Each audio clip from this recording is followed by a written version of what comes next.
Only have 4 players but still want to play a round robin? No problem. Stick around and I'll show you how.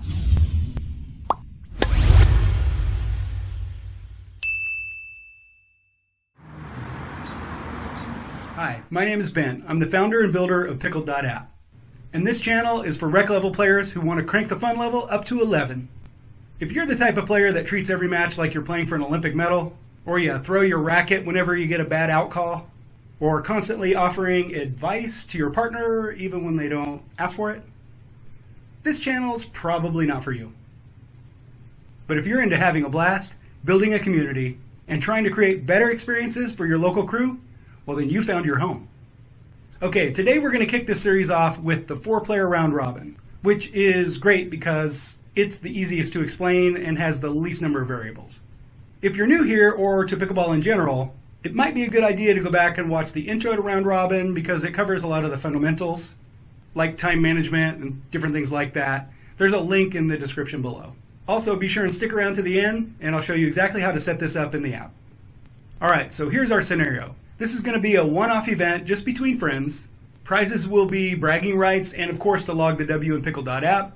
We have 4 players of similar skill. And actually, I want to pivot for just a second to talk about why the skill range is so important for these really small games. Generally, when players are mismatched, the lower skilled players tend to really struggle in every game. And the stronger players feel a little bit stuck, like the game's already a foregone conclusion. And these things can affect people's attitude and their play. Now, it depends on the individual group of people that you have, but this is generally what happens. So in most cases, a 4 or 5 player round robin, you're going to want a pretty tight skill range. Then as you get into larger groups, the skill ranges can open up quite a bit. Okay, in terms of time constraints, let's say we rented a court for 2 hours, so we have a hard stop at exactly 2 hours. For communications ahead of time, obviously we use Pickled.App for our signups, and then on the day of the event to create our games, log our scores, and of course log that W. Alright, now let's reference our guide and just kind of walk through a standard approach to this scenario. In terms of games played and total for each player, there will be 6 games total and each player will play 6 times. So since breaks aren't built in, maybe plan on taking a few minutes between rounds or as agreed upon between the players.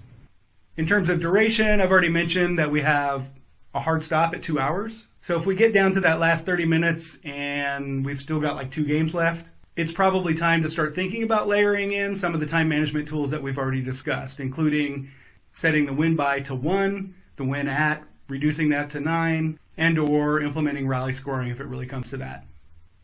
Pools. Well, that's easy. It's just a single pool for this group. Rounds. Since we only have 4 players, we'll be running 2 rounds back to back, which is super simple in the app. I'll show you that here in just a sec. In terms of score type, individual is the only option when you have 4 players since teams don't apply here. In terms of scoring method, like I've talked about, we typically use points for rec level events instead of wins because it just does a better job of recognizing efforts made in addition to just who won. For example, if a team loses 11 to 10, the losing team still got 10 points and that should count for something. So point-based scoring rewards consistency in addition to the W, and that's why I just like it so much. And again, Pickled.App tracks all this stuff for you, makes it super easy, and even includes a real-time results board so you can track your progress throughout the event, which is a lot of fun. So in terms of win at, win by, since we have 2 hours, that should be plenty of time for a double 4-player round robin. So we'll go ahead and set the scoring method to 11 by 2. Okay, before I do a walkthrough of how to set this up in the app, I wanted to do a quick pivot and introduce you to my new AI assistant, Morgan, who has some quick updates on the Pickled.App economy. Thanks, Ben. Here's the quick version. The Pickled.App economy is built for players who like to spice things up once in a while and play for stakes. You'll be able to run round robins with entry fees, automatic prize payouts, and tokens that actually hold real-world value. Just a heads up, you'll need a player pass to participate, and the Founders Edition is still just $9.99 while they last. Check out the full breakdown in our private Facebook group. I'm Morgan Riley, coming to you from a data center somewhere in the Utah desert.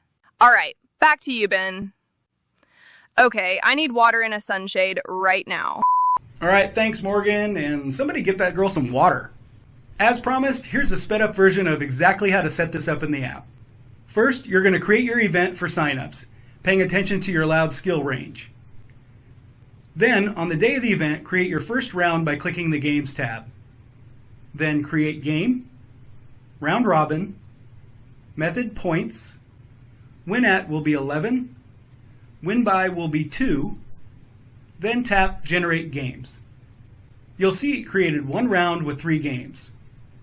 Then to add the second round, repeat the process, and it'll create another round, adding 3 more games to the same event. And here's the final list of games. Then go play and log your scores.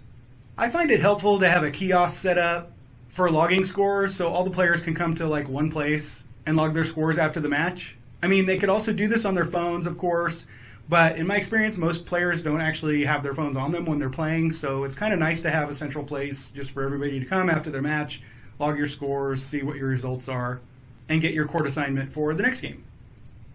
Remember, you can view the results at any time via the Results tab, which I think is kind of fun to check after every match so I can see exactly how many points I need to get ahead of Bob. And you can use kiosk mode for this if you have like a second tablet or a full screen display and just leave it up so players can just see where they are at any time just at a glance and without having to ask you. Once all the scores are input and confirmed, you can close the event, which will update the player's record and award medals. Remember, in Pickled.App, your complete match history is saved, so you can relive those memories at any time. In terms of variations, there really aren't that many for a group of this size, but you could set the scoring method to win count to make it feel more like an all or none type event. Then in terms of win at and win by, if you're worried about the time, you could set those initial rounds to win at 9 by 1, which will make them go a little bit faster, and then if you have like lots of time left, you could set the second part of the round or the second round to 11 by 2. All right, that's the breakdown of a 4-player round robin. Don't forget to grab your free PDF on Pickled.App under Guides and Support and use that as a quick reference for your next event. And be sure and check out our next episode on the 5-player round robin because there's a lot more to it than you might actually think. Thanks, Ben. Before we wrap, I wanted to point out our featured park today was Meadowbrook Park in Prairie Village, Kansas, just south of Kansas City. It features 8 dedicated pickleball courts, all in excellent condition and fully lighted, which means you can play into the cool of the evening. It draws a pretty wide range of skill levels, so whether you're brand new or a seasoned veteran, you'll find games here. Plus, the surrounding park is really nice. Trails, lakes, even a destination playground if you're bringing the family. It's a great park, so if you're in the area, definitely check it out. So if you got something from this video, please don't forget to hit that like button. And if you think I missed something, or just have some suggestions on how I could improve things, please leave a comment below. Other than that, I'm not sure what you're still doing here. Go play pickleball!